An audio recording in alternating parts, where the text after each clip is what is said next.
Good morning, everyone.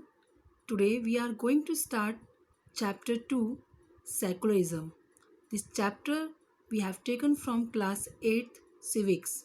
Okay, so in this chapter we will study about secularism. So, first, what is secularism?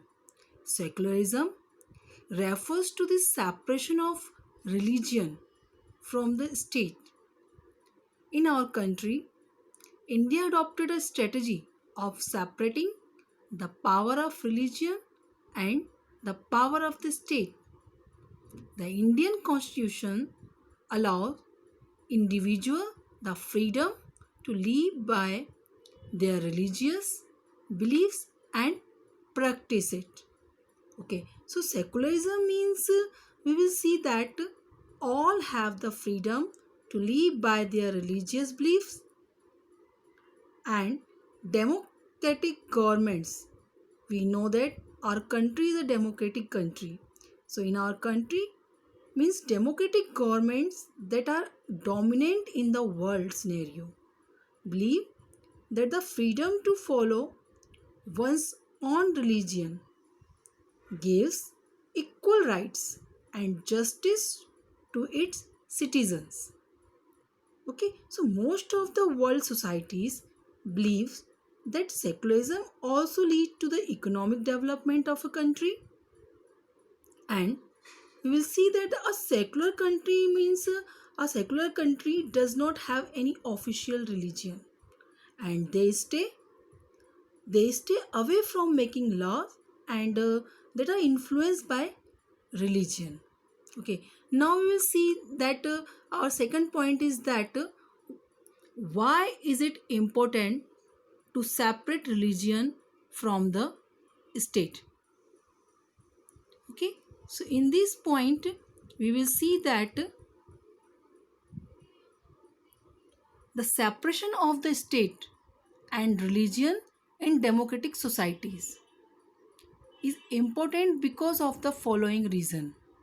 Okay, so in this point we will see the state here is used as a political term that is represented by independent people occupying a definite territory. Okay, so a country has innumerable people that follow different religion, right? They follow different religion. Imagine the consequences if the religion of a majority or powerful is given official recognition.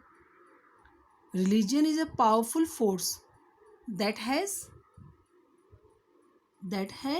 resulted in conflicts throughout the world. It is easier to understand the consequences of interference of religion in a state with the following example. Suppose in a medieval ages, Christianity was adopted throughout Europe.